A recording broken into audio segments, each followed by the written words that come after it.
What's going on, fantasy owners? We are ready for week 6 of the Fantasy Football Stock Report. First and foremost, I want to say for last week, I apologize for not being able to put the week 5 videos up. I was out of town a day last week and had some side projects to do that were very, very important. So, again, there might be times where life gets in the way of these things, and I do apologize for that if it affected any of your weeks, but I'm back at it this week, and a different format this week. This video is going to be 5 guys to ride. These guys are guys that I really, really like this week. I'm going to highlight one player at each position just for time issues to squeeze it all into 15 minutes. I will continue to post my link to my Facebook page for all of my notes, the same notes that I use in this report every single week. I will continue to link those on my Facebook page and link them onto my YouTube channel. So you can take a look there if you have other player questions that you might have on some other guys that I really like or don't like in my other video, which will be 5 guys to avoid for this week. But these are the guys to ride. And we're going to start right in at quarterback. And if you guys notice, I got to tell you guys, I've been a Lions fan the past couple years, kind of a backup team, but I'm from Indiana, and my team has always been and always will be, through the good times and the bad, Indianapolis Colts. And I bought this right before the season. I wasn't going to give up on this guy because I believed in him, and my quarterback to ride this week is number 12, baby. It's Andrew Luck. What more can you say about the performance that he put up last week? 31 of 55, 362 yards with 2 touchdowns. He did have the pick, but that's 32 fantasy points in a CBS league. And he not only beat Aaron Rodgers in the pack, he outperformed Aaron Rodgers in the pack in terms of fantasy points. Rodgers only had 30 points. So, it's clear after this victory that Luck is the real deal. He's the real guy, I think, going forward. And the matchup this week isn't really that bad when you think about it. They face the Jets defense this week, but hasn't been as tough as in years past. Just saw on Monday night that the Texans really kind of carved over, although the Jets were able to shut down Andre Johnson. If Luck keeps throwing to Reggie Wayne all the time like that, he's going to definitely put up good fantasy stats for you. And as the bye weeks come up, and of course some quarterbacks getting hurt, there's a lot of possibility maybe your starter is on a bye this week, or your number one, maybe you're not happy with him. If you've got Luck and he's been sitting on your bench all season, he's definitely worth a sneaky maybe number 1, number 2 start this week against this Jets defense. I really, really like him going forward. I think, if he can keep doing this on a consistent basis, he's just going to get better. My quarterback to ride this week. Go with Andrew Luck if you're worried about your number 1 or if he's on a bye. Definitely worth plugging in as a start. My running back to ride this week. Apparently, the drama in San Diego is over. The Jackie Battle drama, the Jackie Battle hype is all but over, and Ryan Matthews has reaffirmed himself as the number 1 guy in San Diego. Now, Battle did get the start, and Norv Turner said that he was going to go with the hot hand guy and give Battle the start, but the problem was that in this matchup, he didn't really do much with it. He kind of struggled early on, and then Turner apparently finally had a light bulb moment and realized, oh, I have Ryan Matthews. I have a really talented running back that yeah, he might have been hurt early in the year, okay, but now I have him again, and I need to utilize him. Well, Matthews certainly took advantage of that situation. He finally showed us the back that we know that he can be. 12 carries for 80 yards and a score, plus 6 catches for 59 yards for a 19-point performance. He's healthy, he's back in our good graces, and as long as Norv doesn't do the stupid thing and decide to shut him down and play Jackie Battle over him, then Ryan Matthews is going to be back to Startsville going forward. Start him as normal this week for the Denver matchup. Denver just got carved up by Stevan Ridley and New England this past week, so Ryan Matthews should be back in your starting lineups and will definitely continue to produce fantasy points for you going forward as long as he keeps being the number 1 guy in San Diego. At the wide receiver position, let's stick with the same team. How about the performance by Robert Meacham? This just came completely out of the blue, at least for me, we knew that Vincent Brown had been out for a while with the injury he suffered in the preseason. He'll be back pretty soon, actually. But so we thought Malcolm Floyd was going to be the guy to step up and be Phillip Rivers' #1 big threat. Well, the thing of it is, though, Meacham did have a big day. He did have 3 catches for 67 yards and the 2 touchdowns. That's 18 points. The only concern that I have, though, is that he's still behind Floyd in the depth chart. Floyd was targeted twice as much as Meacham was, 8 targets compared to 4.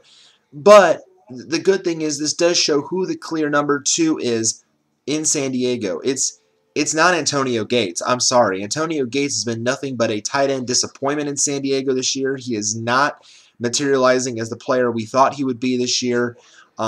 Meacham has clearly stepped up. It's nice to see him break out finally after many weeks maybe waiting on him to see what he would do. But because of his inconsistency, you really kind of have to temper his his expectations going forward. For the Denver matchup this week, I look at Meacham as maybe a #3 guy with definite upside after this performance. If Rivers continues to kind of look his way, maybe on the deep ball options, because that's what kind of his role was when he was in New Orleans. He was more of a deep ball threat with Lance Moore as well. And if he plays that role in San Diego, it could pay benefits for him. So, #3 with upside, I think, for the Denver matchup this week. Obviously, it looks like Floyd's still going to be the main target. So, obviously, you're going to start him going forward. But who knows? If you're struggling at your #3 wide receiver position, if your #3 is on a bye this week, or you don't have much wide receiver depth, or even if he's available in your league, maybe you plug in a Robert Meacham either for a short-term option until Vincent Brown comes back. Who knows? It's definitely a wait-and-see situation, but you got to be impressed with what Meacham put up this week, and he's definitely, I think, a decent #3, #4 play going forward. Tight end. And I only once again mention this name for one reason and one reason alone. And guys, I said this 2 weeks ago in the Week 4 videos, and I'm going to say it again because apparently my league isn't very smart. Okay? Kyle Rudolph. He's still owned in my league. Are you serious? I mean, this guy is a touchdown machine a la Jimmy Graham. He is the Vikings' Jimmy Graham right now. I don't know if I said that back in Week 4, but he is. He might not get very many yards, but at least the guy scores touchdowns. He's a red zone target of Christian Ponders every single week. 4 catches, 23 yards, and the score. That's only 8 fantasy points, but most tight ends in the NFL, outside of Gronk and Graham, although Graham's been struggling lately and had the ankle injury this week, you rarely see tight ends nowadays put up double digits in fantasy points. So 8 points is nothing to sneeze at. It's not that bad. You need production, and Rudolph is definitely giving that. I'm definitely putting in a claim for Kyle Rudolph this week because my guy Jimmy Graham, not only is he hurt, he's on a bye this week. So I'm definitely going to take a stab at Kyle Rudolph. I'm sitting at 1-4 right now. The only good thing about being 1-4 is at least you're high in the waiver order. So the positive of that is, hey, I'm probably going to get a guy like Kyle Rudolph who, if Graham does falter or if he's hurt, he can step up right away and be a plug-in in my starting lineup every single week because Christian Ponder clearly likes throwing to him. There could be no more denying it. If this guy is available in your league, even if you have a strong #1 and you put him on your bench as your #2, if the right matchup isn't there for your #1, please, by all means, don't leave this guy unowned in your league. He puts up production, and if he's sitting there unowned, no one else is going to benefit from it. Please, Kyle Rudolph is the real deal. And they play Washington this week. Washington's defense is Cupcake City. They have given up buku passing yards to tons of quarterbacks. This is a dream matchup for Kyle Rudolph. So please, by all means, if he's still out there in your league, please snatch up Kyle Rudolph now while you still can. He's got to be owned at this point. If his ownership percentage isn't up close to 100% in my league by the next week, I'm going to go nuts. I mean, it is just head-scratchingly mind-boggling why he's not owned in 100% owned in a lot of leagues yet. So please, I'm riding really high. I've been riding high on Kyle Rudolph all season. I'm not getting off the Kyle Rudolph motorcycle just yet. He needs to be owned, period. End of story.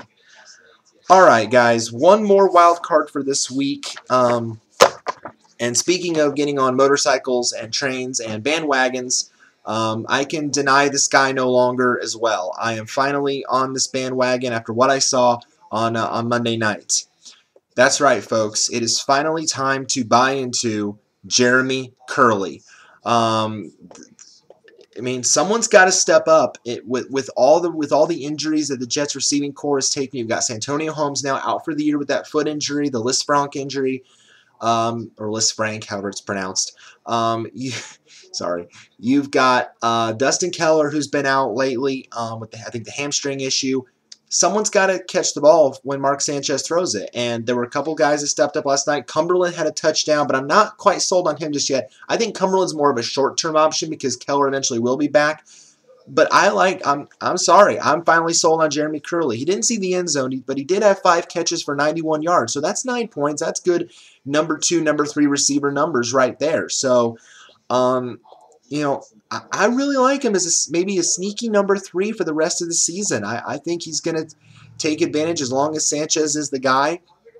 You know, obviously, if they do move to Tim Tebow, it'll be interesting to see who Tebow throws to and prefers. But as long as Sanchez is throwing to this guy, I really like him going forward. And who knows, he might even be worth a start against a Colts defense that got carved up by Aaron Rodgers last week.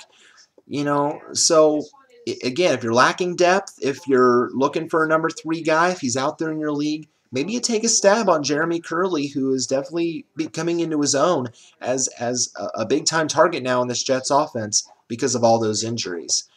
All right, guys, those are the 5 guys to ride for this week. Go ahead and don't forget to check out my notes. I'm going to link to my Facebook page as soon as I get those typed up and put on there for all you guys to see on other players that I like for this week as well.